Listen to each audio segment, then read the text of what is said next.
everybody for coming and joining with us and celebrating with us. And of course, thank you, haben, Michelle, for hosting and organizing this whole event.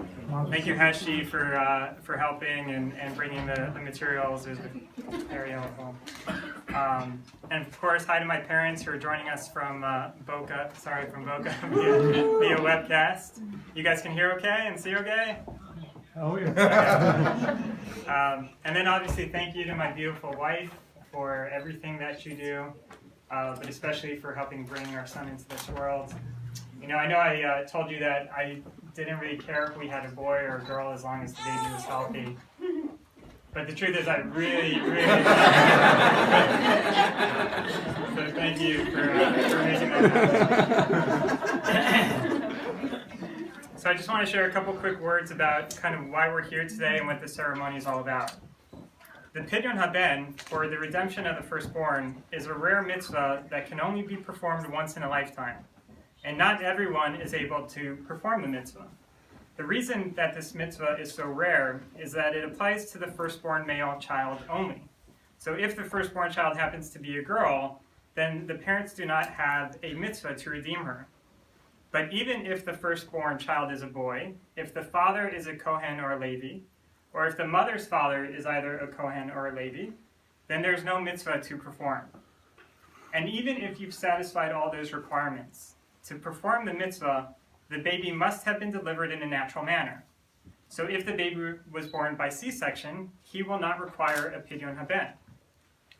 And when you roll up all these different conditions, the odds of being able to perform this mitzvah become quite low. But on top of all of that, the odds of witnessing a Pidion haben, where the designated Kohen is a city representative from El Paso, Texas, well, I think it's safe to say this is the only one you'll witness in your entire life. The mitzvah of Pidion haben combines various elements. Firstly, this mitzvah dates back to Yetziat Mitzrayim. The 10th plague, as everyone knows, was the death of the firstborn Egyptians, while the Jewish firstborn were spared this death. Hashem then decreed that the firstborn of Bnei Israel were to be holy and were to be redeemed, which we do today by giving special coins to a Kohen. A second element is that until the Chet HaEgel, the firstborn performed the sacrificial service. Thereafter, the service was transferred to the tribe of Levi, in particular to the sons of Aaron, who became the Kohanim. Therefore, the firstborn must be bought back from the Kohanim who replaced them in the divine service. And that's the historical context for why we perform the mitzvah for firstborn sons, and why the pedigree of the father and mother come into play. But what's the rationale, or why does it matter how the baby was delivered? Why, if the baby was born via C-section, do you not have to perform the mitzvah? I'm sure there are several explanations to this condition, but one that I found particularly interesting is by comparing the Pidion haben to the mitzvah bikurim. After a farmer puts in so much effort into plowing and planting, it seems quite natural that he should enjoy a good harvest. Bringing bikurim to the temple as a gift to God combats his instincts to take credit for the products of his labor and forget about the divine assistance which made it possible.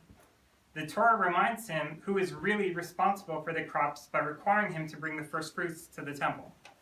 Similarly, when a couple gets married, it seems natural that within the first few years, the wife should give birth to a child.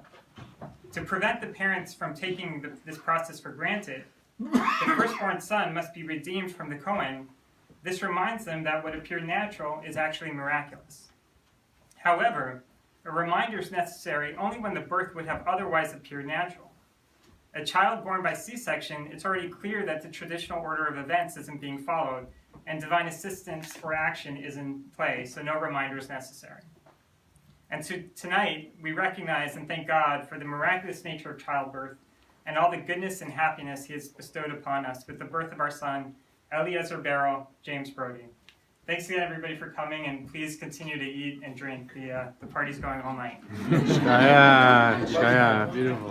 Shkaya. I thought it was about Mike paying Peter for something, again, that he already owned. Chew boy belts. Do you want to? So, you know,